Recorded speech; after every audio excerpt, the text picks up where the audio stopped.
Di titik lainnya, persisnya di Desa Pengambengan, Jembrana, Bali, warga mulai terserang penyakit.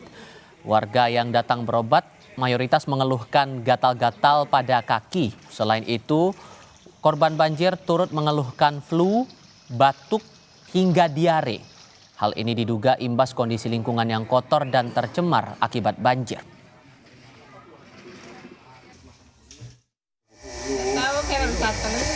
Gatal perih. Panas. Sejak kapan Bu? Mulai? Kemarin. Sejak kemarin Bu ya.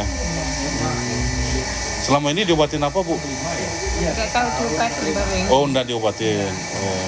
Jadi berdasarkan pelayanan kesehatan yang kami lakukan di sini mendominasi yaitu penyakit ISPA, saluran pernafasan atas, dan gatal-gatal atau dermatitis, dan mialgia atau nyeri sendi.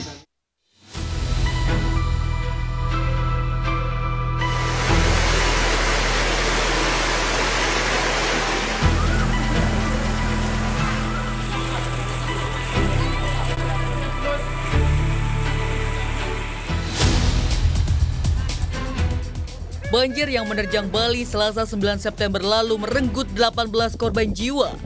Tidak hanya korban meninggal dunia, banjir juga berdampak ke kehidupan warga.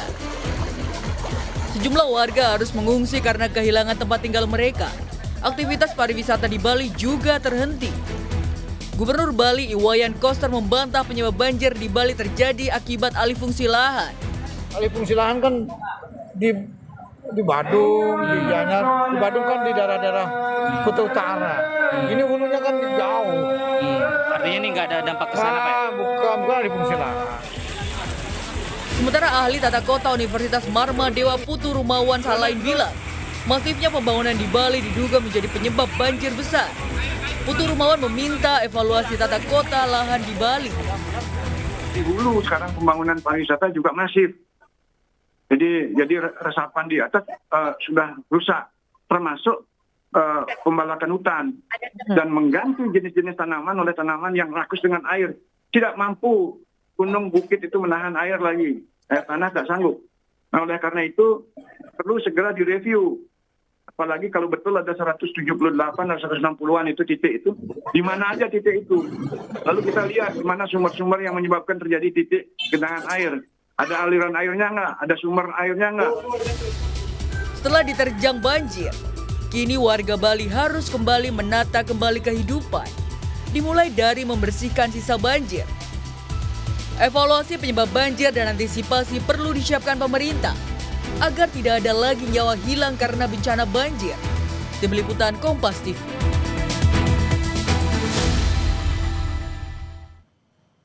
Untuk mengetahui kondisi terbaru penanganan pasca banjir di Bali, kita tanyakan langsung kepada jurnalis Kompas TV Desi Indah Lestari bersama juru kamera Kombang Suarbawa dari Pasar Badung Denpasar. Tadi Presiden sempat datang bertemu para korban. Desi, apa hal-hal yang disampaikan warga kepada Presiden? Apakah sebatas soal bantuan atau ada hal lain? Iya, selamat sore Vival dan juga saudara. Dan tepat di belakang saya, siang tadi Presiden Prabowo menemui sejumlah korban banjir, mulai dari pedagang pasar hingga korban-korban banjir yang berada di hilir sungai Tukat Badung ini, Vival. Dan memang masyarakat di sini memohon bantuan kepada Pak Presiden, mulai dari bantuan ganti rugi dan juga bantuan untuk pemulihan seperti itu, Vival. Oke, dan hal-hal apa saja sebetulnya yang menjadi concern dari Presiden dan kebutuhan apa yang paling mendesak bagi para korban ini sampai sekarang, Desi? Ya, sampai saat ini untuk korban sendiri memang masih didata oleh pemerintah. Jadi untuk bantuan akan memang diberikan sesuai dengan kerusakan. Jadi mulai dari kerusakan ringan, kerusakan sedang, dan kerusakan berat. Dan untuk kerusakan berat sendiri akan memang diganti dengan bangunan seperti itu, Tiffany. Perbincangan dari Pak Prabowo tadi juga kepada masyarakat, memang Bapak Prabowo memang menawarkan beberapa bantuan kepada masyarakat, dan masyarakat pun memang meminta beberapa bantuan seperti modal usaha. Dan tidak hanya itu, pemerintah provinsi, maksud kami pemerintah pusat juga sudah menurunkan bantuan melalui beberapa kementerian, khususnya kemarin dari Kementerian Sosial juga sudah memberikan bantuan mulai dari santunan kepada para korban dan juga bantuan-bantuan lainnya sudah diturunkan di Provinsi Bali untuk bencana ini. Dan tidak hanya Kementerian Sosial, beberapa kementerian juga telah langsung datang ke Bali, Kementerian Pariwisata, Kementerian Lingkungan Hidup, Kementerian HAM sudah langsung diterjunkan oleh Pak Prabowo untuk membantu masyarakat Bali. Untuk pemerintah Provinsi Bali pun saat ini masih terus melakukan pembersihan dan juga melakukan upaya pasca banjir karena sampai saat ini beberapa titik masih ada lumpur dan itu pun masih harus dibersihkan dengan menggunakan secara manual. Dan untuk Kota Denpasar sendiri, Wali Kota Denpasar sudah mengatakan saat ini fokus pada normalisasi sungai dan penanganan sampah dampak banjir ini. Tidak hanya itu, pembersihan maksud kami yang untuk bangunan roboh juga masih terus dilakukan oleh pemerintah Provinsi Bali melalui alat berat seperti itu, Tifa. Untuk pencarian korban hilang apakah juga masih jadi concern dari tim SAR gabungan sampai dengan sekarang, Desi?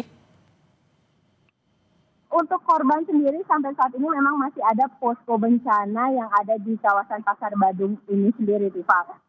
Untuk korban sampai saat ini data yang kami terima, korban meninggal itu sampai 18 orang dan masih ada dalam pencarian. Jadi masih ada 2 dan infonya tadi ada 3 lagi. Jadi masih ada 5 korban dalam pencarian dan masih terus dilakukan upaya pencarian korban, Tifa. Beberapa korban luka juga sudah ada dirawat di beberapa rumah sakit seperti Rumah Sakit Prof Murah dan Rumah Sakit Wangaya, Tifa.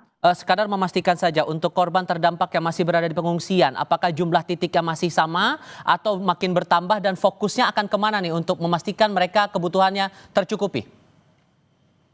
Oke, untuk pengungsian sendiri di mana pos pengungsian di Kota Denpasar itu ada berjumlah 186 orang yang tersebar dari beberapa pos ya, ada di Pemecutan, ada di Banjar Sedana Ubung, Banjar Dadakan, Banjar Kesambi, Pulau Misol, dan Banjar Topati. Sementara untuk di Kabupaten Jembrana juga masih ada 2 pos dengan 250 orang. Untuk masing-masing pos itu sudah bantuan mengalir dari berbagai, tidak hanya pemerintah, dari pihak swasta juga bantuan mengalir pada masing-masing pos tersebut untuk bantuan pangan, baik papannya seperti baju-baju yang bisa dipakai, selimut seperti itu, Tifal. Desi Indah Lestari dan Komang Suarbawa langsung dari Denpasar, Bali. Terima kasih.